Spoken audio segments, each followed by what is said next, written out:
Smoking से दांतों पे दो तरह से इफेक्ट होता है।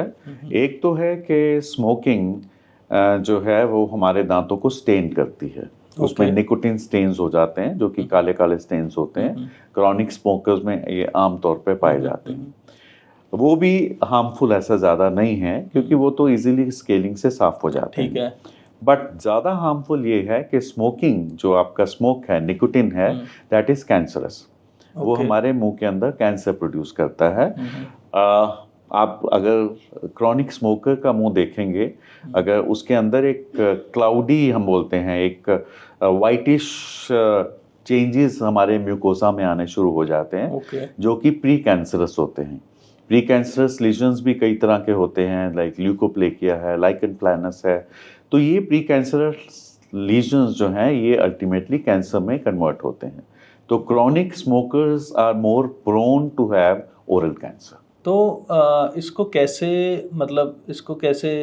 बचाया जा सकता है? स्मोकिंग बंद करके देखो, स्मोकिंग बंद तो स्मोकर्स नहीं करते हैं, but still is there a way कि हम अपनी अगर डेंटल चेकअप रेगुलर रखें तो उसको काफी हद तक डिले किया जा सकता है या रोका जा सकता है? नहीं, देखो ऐसे है कि वो डिपेंड करता है आप कितना स्मोक कर रहे हैं। इसके साथ साथ और भी फैक्टर्स हैं, नॉट ओनली स्मोकिंग, बट जैसे हम लोग पान पराग लेते हैं, तंबाकू खाते हैं, ये सारी चीज़ें जो हैं ये कैंसर प्रोड्यूसिंग हैं। और आपको ये जान के ताजुब होगा कि इंडिया की 15% कैंसर, टोटल कैंसर्स में से ओरल कैंसर्स 15% होते हैं। 15% इज ए बिग परसेंटेज, है ना? तो वो कारण यही है क्योंकि अब बिहार यूपी में चले जाएं तो तंबाकू का बहुत ज़्यादा चलन है, पान पराग का है, पान का है, वो सुपारी वाला पान है। तो ये सब फैक्टर्स जो हैं वो आपके यूसेज के ऊपर डिपेंड होगा।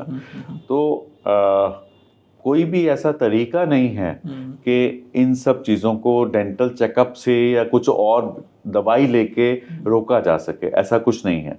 अगर क्रॉनिक स्मोकर है तो कैंसर के चांसेस हैं। और अगर पान मसाला की इंडस्ट्री को देखें, I guess they are spending huge amounts on advertisement and sponsorships. मतलब सबसे बड़े एक्टर्स इंडिया के इन्होंने लाइक अपने एडवर्टीजमेंट में लिए लगाते हैं। And one of my favourite actors जिसको मैं सोचता था कि यार this is the cleanest one, and को इन्होंने ले लिया जो मतलब who is the Pioneer of like बोले कि ब्रांड एम्बेसडर है against the tobacco industry, which is very sad actually. But वही है कि ये इंडस्ट्रीज थ्राइव ही अपने प्रोडक्ट्स की वजह से कर रही हैं। और इन प्रोडक्ट्स को एक गरीब से गरीब, छोटा से छोटा आदमी से लेके बड़ा से बड़ा आदमी यूज़ कर रहा है। तो इसलिए हाँ, उनके वो स्मोकिंग अपना सिगरेट के पैकेट पे भी लिखा हुआ है, इतना बड़ा बड़ा लिखा हुआ है। वो आपने देखे होंगे बहुत सारे ड्रेडफुल डिजीज भी फोटो भी रखी हो। सेम वे आपके पान पराग इनमें भी नीचे लिखा हुआ है। बट देन लिखने से कुछ नहीं होता है। अगर आपको हैबिट है तो आप पढ़ के उस चीज़ को यूज़ नहीं छोड़ोगे नहीं। तो इसलिए ये सब तो उनकी सेलिंग गिमिक्स है, which is not right, but you can not stop it also. Absolutely.